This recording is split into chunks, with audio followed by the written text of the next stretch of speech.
Okay, 3, 2, 1, it's jam. What is up YouTube? G here, back with another video for you. Now today I will be covering some of Polestar's latest news, some more recent than others, but still get you guys caught up with the latest on Polestar. I will also cover the latest on the institutional activity, and lastly take a look at the chart to get you guys ready for next week. Now before we start, I have seen some hate on Polestar from some lucid investors. I would say don't let that shake you. If you guys believe in the company, definitely invest. I am a much bigger believer in Polestar and have not been afraid to comment my belief that Polestar is a solid player, but just wanted to get that out of the way. Let me know in the comments what you guys are doing with your Polestar position, and while you're down there, consider dropping a like on the video and subscribe to the channel for more content like this. So the most recent news is that Volvo and Northvolt, which is actually a battery company, and we'll get into that in a little bit, they have finally decided a location for their new 50 gigawatt battery factory, which is going to be located in Sweden.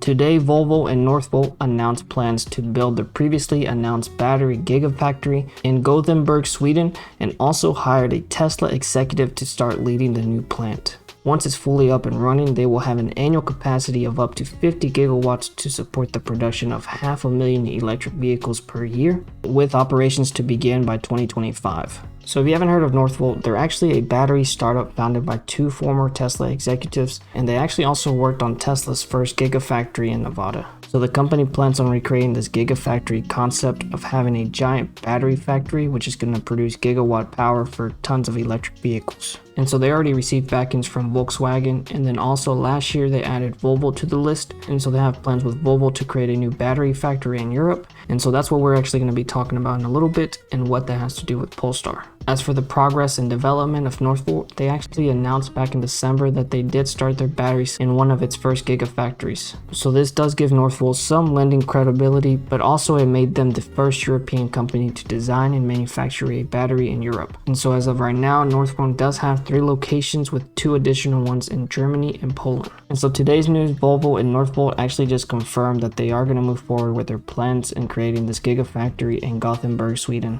And so not only will they start operations in 2025, but they also will bring in tons of jobs, up to about 3,000 jobs, and also complement the planned research and development center that they both announced back in December. So with this investment, Volvo basically demonstrates that they are very aware that the battery pack is a very important role in an electric vehicle. And so not only is it the most expensive component, but it also plays a very crucial part in the development of the car. And so all these companies that believe they can just order a battery pack from a supplier, similarly how they do with tires and seats, will actually be in a very frail position when they're developing their electric vehicles. Construction for the new factory will start as early as next year, and that way they can start producing these cells in 2025. So the cells that they will be producing will be state-of-the-art battery cells specifically designed for the next generation pure electric vehicles of Volvo and Polestar cars. Now, considering deliveries will not start till 2025, that certainly does not refer to the Volvo upcoming models or the Polestar 3, since that should be out in 2022, 2023. But even with that, I don't believe the future Polestar vehicles will be using it, since the Polestar 5 already was announced and that will be hitting the production lines in 2024.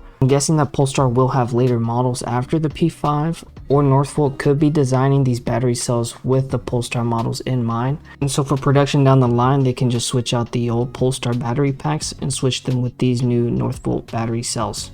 And so that actually brings a very interesting point, because I know a lot of lucid investors keep bashing Polestar because of their range. And so one of the things that I read is that Northvolt will be working on long range and improve the charge time. And so this will allow Polestar to start competing with some of the technology from the competitors like Tesla and Lucid. Once they fully do ramp up though, they will be producing about 50 gigawatts per hour, and Volvo actually says that that is more than enough to supply their annual production of about 500,000 vehicles for both themselves and Polestar. And what's really neat about the location that they picked is the new factory will be built in Torseland, which is actually right next to Volvo's big car plant. And so you know that Polestar does have plans to work some of their newer models in some of Volvo's and Geely's factories. So maybe Polestar down the line starts building one of their later models in one of these Volvo's location. And that's going to cut down on transportation cost and most importantly time, because time is one of the most important factors. Since the battery goes in the bottom, that's an essential piece, and sometimes delays and all that can definitely back up orders. So them having access to the batteries a lot faster will definitely help Polestar achieve some of those ambitious goals and delivery numbers. So not only is it a great location for the benefits of a direct route to Volvo's car plant, but it also allows access to infrastructure, a strong pipeline of renewable energy supply, and it also will allow both of these companies to achieve both their jobs successfully, as well as give them both access to their research and development units. The CEO of Volvo says that the battery partnership with Northvolt is the key to their strategic ambitions in becoming fully electrified and becoming a leader in the premium electric vehicle segment. On Northvolt's side, you have Peter, the co-founder and CEO, saying this was a very big and decisive move, but it's going to help them become a global supplier of the sustainable batteries in the world. In my opinion though, I think the most important thing from this announcement though is that they did hire Adrian Clark, and that brings tons of battery leadership experience from Tesla. Clark was the design lead at Tesla's Gigafactory in Nevada and also worked with Carson and Paolo, who are actually the founders of Northvolt, on the giant battery factory. And so for them to hire him, they must like his work experience and have a lot of faith in his potential. The most recent project that Clark did work on was leading the Gigafactory in Berlin, and according to his LinkedIn profile, he was leading the overall factory design, procurement, construction and factory operations, and maintenance organizations for the factory in Berlin. And so I think this will be a great addition to Volvo's factory once that's fully up and running. Last thing on this partnership, which I think makes them great, is they both have a central principle of sustainable production. The plant will be powered by fossil-free energy with a focus on driving renewable energy capacity in the region. And they will integrate engineering solutions which prioritize circularity and resource efficiency. So since the battery production for both Volvo and Polestar is a big part of each car's total life cycle carbon emissions, working with Northvolt will actually significantly reduce the environmental footprint that is attributed to battery sourcing and production for their future vehicles. Head of engineering of Volvo Cars says that their new battery plant will support their ambition to have a full climate neutral manufacturing network and secure a supply of high quality batteries for years to come. They will also benefit greatly from an end-to-end battery value chain from raw material to complete car, ensuring optimal integration in their vehicles. And so that will definitely give them an advantage over some of the other manufacturers. In the end, this joint venture is going to represent one of the largest cell production units in Europe and allow Volvo Cars / even Polestar become a significant player in Europe's battery production. And although the factory is not going to be open till 2025, their research and development center will become operational in 2022. So that will allow Volvo to be one of the few automotive brands to make battery cell development and production part of its end-to-end engineering capabilities. The partnership between Volvo Cars and Northvolt will allow focusing on developing tailor-made batteries and vehicle integration concepts that give Volvo and Polestar drivers what they want, such as long range and quick charging times. This will allow Volvo and Polestar to establish a deep vertical integration of their battery development and production, allowing them to make their mark in the EV sector. Moving over to some other news, we did get an update on South Korea's reservation numbers. In just 1 week, Polestar received several thousand reservations with substantial deposits, number of reservations exceeding 4,000. We did cover some of the news of Polestar entering the South Korean market when they unveiled the Polestar 2 back in January 18th, and we also had rumors of them exceeding 2,000 reservations in the first 2 hours. But this article basically confirms that the numbers of reservations did increase to a total of 4,000 in just the first week. Now the amazing part about this is that the South Korean EV sector is very competitive. They have automakers such as Hyundai, Kia, and most importantly Tesla as very tough competition. So for them to be able to get 4,000 reservations with the initial deposit of $840, that's actually a very strong result.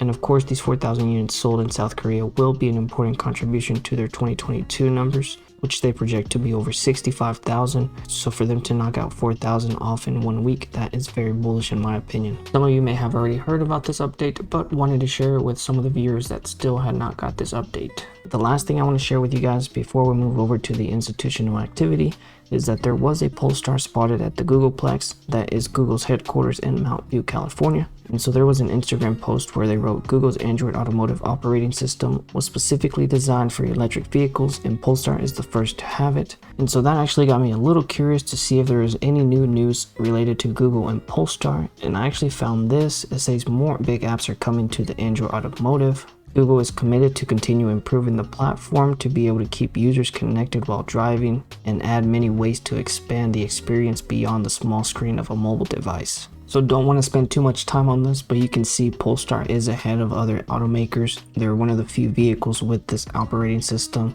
and Google is working closely to integrate new apps into the operating system. They confirmed this week that they will expand their support to all points of interest apps, At this point, the Android Automotive apps can already download and install software like parking solutions and charging utilities, but Google is now expanding that category to support all points of interest apps out there. Google says it's already working and reaching out to big developers like Mochi Mochi, Fuelo, and other big names to get their apps integrated into the Android Automotive system. Now, there's no estimated time when these apps will be able to be launched to the Android Automotive app, but it is expected to be launched later this year, as well as some of the users will be allowed to download and install beta versions to be able to test some of these applications. And since Polestar is one of the few with the Android Automotive, they will definitely get to experience some of these apps firsthand. Google says that the beta programs will be available for the Polestar 2 and Volvo owners. So that is all I have for the updates for this video. Let's take a look at some of the institutional activity. So we actually had a couple different institutions add some positions this week and last week. You can see Belvedere Trading added about 44,000 shares. The other big one is Evolution Capital, which that name sounds familiar. I think they also added Robinhood before it started running up, but they added about 35,000 shares on February 2nd. And then we have a Zarini, which actually bought the biggest position this week, and that was yesterday, February 3rd. They added over 300,000 shares, and that equals to almost $4 million in the transaction. So a lot of big positions getting added throughout the week. There are a few institutions that are closing out their positions, but they're very negligible. You can see Wealthspring Capital closed down 100 shares, Sage Mountain closed down 100 shares. So very small positions that honestly don't really matter. As far as the short interest float percentage, that has gone up to about 7.21%. From our last video, I think we had a short interest float of around 6%, so that is going up. Then we had a dark pool short volume ratio of about 25%, which equals to about almost 200,000 shares. Moving over to the chart, we'll wrap up the video by doing some technical analysis and give you guys my predictions of where we could be headed in the coming weeks. So we are trading around $10.39. We are up 1.27% for the day. The more concerning thing for me is still our volume. You can see our daily volume is about 1.19 million shares, and our average volume is less than 3 million. Like I said, we definitely need to get some more liquidity pumped into this and get to at least 5 million in volume daily, and then we can definitely see a rise in the stock price. But until we get these numbers, we probably will trade around this level. Looking at the 1 hour chart though, you can see we are holding this weekly level pretty good, which is the level I mentioned we could possibly test after this head and shoulders pattern here, and we broke down that pattern. But if you take a look at the most recent price action, you can see we are consolidating, and we actually kind of broke out. You can see the level right here. And so usually the distance for a justified breakout like this can be from the top of this to the bottom of this.